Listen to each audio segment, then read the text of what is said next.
അപ്പോൾ ഫ്രണ്ട്സ്, നമുക്കിന്നൊരു പുതിയ വീഡിയോ ചെയ്യാം കേട്ടോ. അതെന്താണെന്ന് ചോദിച്ചാൽ കത്രിക്ക കുറുമ. അപ്പോൾ നമുക്ക് കത്രിക്ക ഒരു 4-5 കത്രിക്ക ഞാൻ അരിഞ്ഞ് വെച്ചിട്ടുണ്ട്. ഇത്തിരി വലിയ സൈസിലാണ് അരിഞ്ഞ് വെച്ചിട്ടുള്ളത്. പിന്നെ ഒരു 200 ഗ്രാമോളം ചുവന്നുള്ളി നമ്മൾ തൊലി കളഞ്ഞ് 2ആയി പിളർത്ത് വെച്ചിട്ടുണ്ട്. അപ്പോൾ ഞാൻ നല്ലെണ്ണയാണ് എടുക്കുന്നത്. വെളിച്ചെണ്ണ ഒഴിച്ച് ഏത് എണ്ണ വേണമെങ്കിലും എടുക്കാണ്ട് ഈ കറിക്ക്. അപ്പോൾ ഇത് ആ ചുവന്നുള്ളി ഇട്ട് നമ്മൾ വഴറ്റണം.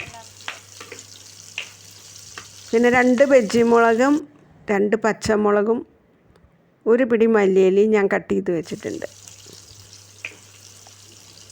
പിന്നെ ഇതിന് ഒരുക്കത്തിനായിട്ടെന്ന് പറഞ്ഞാൽ നല്ല കുറുകിയ തേങ്ങാപ്പാൽ 1 കപ്പ്. അതിന് ഒരു 2 ടീസ്പൂൺ എന്തെങ്കിലും മാവ്, അരിപ്പൊടിയോ അതല്ലെങ്കിൽ കോൺഫ്ലോറോ അതും അല്ലെങ്കിൽ മൈദ ഏതെങ്കിലും ഒന്ന് കുറുകിയ ടെക്സ്ചർ കിട്ടാൻ. ഇത്രയും സാധനങ്ങൾ നമ്മൾ റെഡിയാക്കി വെച്ചിട്ടുണ്ട്. ഇപ്പോൾ നമ്മൾ ആ കത്രിക്ക അതിലിട്ടു. കത്രിക്ക നിങ്ങളുടെ ഇഷ്ടത്തിന് പെട്ടെന്ന് വേവണതാണ്, വേണമെങ്കിൽ പിളർത്തിയിടാം. ആ മസാല പിടിക്കാനൊന്നും നുറുക്കിയിടുന്നല്ലാണ്, പിളർത്തിയിടാം. അതല്ലെങ്കിൽ ഇതുപോലെ വലിയ പീസാക്കി നുറുക്കിയിടാം. അതൊക്കെ നിങ്ങളുടെ ഇഷ്ടത്തിനനുസരിച്ച് ചെയ്യാം. ഒന്ന് ജസ്റ്റ് വഴന്ന് വരുമ്പോൾ നമുക്ക് ഇതിനകത്ത് ലേശം അയമോദകം, കരിഞ്ചീരകം, അത് രണ്ടുമാണ് ചേർക്കേണ്ടത്. അതൊരു 3 നുള്ളു വീതം, കണ്ടോ, ഒരു ലേശമുള്ളൂ, 3 നുള്ളു. കരിഞ്ചീരകം അത്രയ്ക്ക് ചേർത്താൽ മതി കേട്ടോ.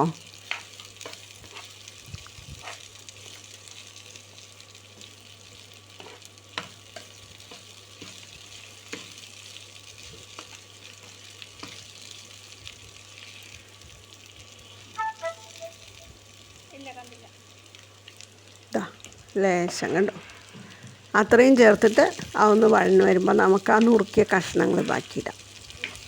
ആ നുറുക്കിയ കഷ്ണം എന്ന് പറയാനില്ല, ആ മുളകും മല്ലിയിലയും, പച്ചമുളകും ബജ്ജി മുളകും മല്ലിയിലയും അത് ചേർക്കാം.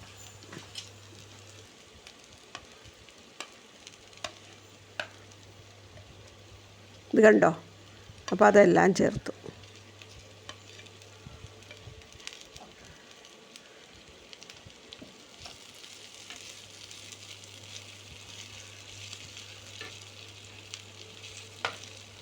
ഞാനത് ജസ്റ്റ് ഒന്ന് ഡ്രൈ ആക്കാം. അതിനുശേഷം മീറ്റ് മസാല, മഞ്ഞൾപ്പൊടി. മീറ്റ് മസാല ഒരു 1/2 ടീസ്പൂൺ, മഞ്ഞൾപ്പൊടി 1 സ്പൂണിൻ്റെ ഒരു 1/4 ഭാഗം മതി. പിന്നെ മുളക് പൊടി 1 ടീസ്പൂൺ. അങ്ങനെ 3 പൊടികളും ചേർക്കണം.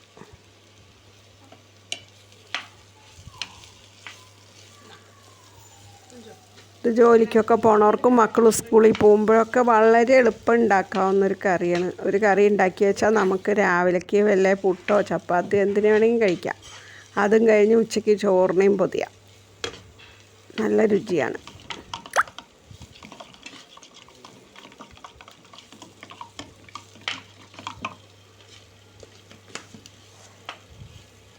കൊച്ചു കുട്ടികൾക്ക് വേണമെങ്കിൽ അവർക്ക് പോലും നിന്ന് ഉണ്ടാക്കാവുന്നേ ഉള്ളൂ. ഒരു ഫ്രൈങ് പാനോ കടായിയോ മതി. ഇനി നമ്മൾ ഉപ്പ് ആവശ്യത്തിന് ചേർക്കുക.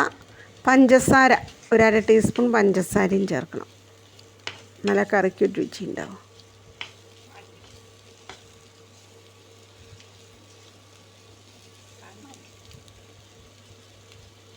ഇനി നമുക്ക് നനയ്ക്ക വെള്ളം ഒഴിച്ചിട്ട് മൂടി വെച്ചിട്ട്, ഇതിപ്പോൾ വെന്തിട്ടുണ്ട് ശരിക്കും, എന്നാലും ഒന്ന് കുറുകണ വഴിക്ക് ഒന്ന് വേവിക്കുക.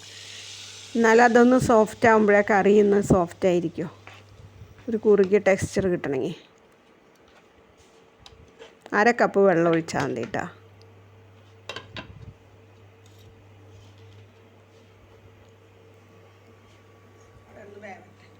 ഇപ്പം ആയി, അപ്പോഴേക്കും ആയി. കണ്ടോ എത്ര പെട്ടെന്നായി എന്ന്, കണ്ടോ, കുറുകി കിട്ടി. ഇനി നമുക്ക് ആ തേങ്ങാപ്പാലിൽ ആ പൊടി കലക്കിയത് അതെടുത്ത് ഒഴിച്ചു കൊടുക്കാം. അപ്പോൾ ആ പൊടി എന്തിനാണ് കലക്കണതെന്ന് ചോദിച്ചാൽ ഇപ്പോൾ അത് കുറുകി കാണും. അതല്ലെങ്കിൽ അത് ഇങ്ങനെ വെള്ളമായിട്ടിരിക്കും. നമ്മളൊരു ക്രീമി പരുവത്തിലായാലും അതിനൊരു രുചിയും ഭംഗിയുള്ളൂ. കണ്ടോ, പെട്ടെന്ന് കുറുകിയത് കണ്ട. ഇനി നമുക്ക് 1 സ്പൂൺ വിനാഗിരി ചേർക്കണം. 1 ടീസ്പൂൺ കേട്ടോ, അധികം ചേർക്കണ്ട, 1 ടീസ്പൂൺ വിനാഗിരി. അപ്പം നമ്മുടെ കറി റെഡിയായി. അപ്പോൾ ഇതെന്തായാലും നിങ്ങൾ ട്രൈ ചെയ്യണം. പെട്ടെന്ന് ഉണ്ടാക്കാം, പെട്ടെന്ന് പൊതിയാം, കൊടുത്തു വിടാം, കഴിക്കാം, എന്ത് വേണമെങ്കിൽ ചെയ്യാം. വളരെ എളുപ്പമാണ്. കണ്ട, നല്ല രുചിയുമാണ്.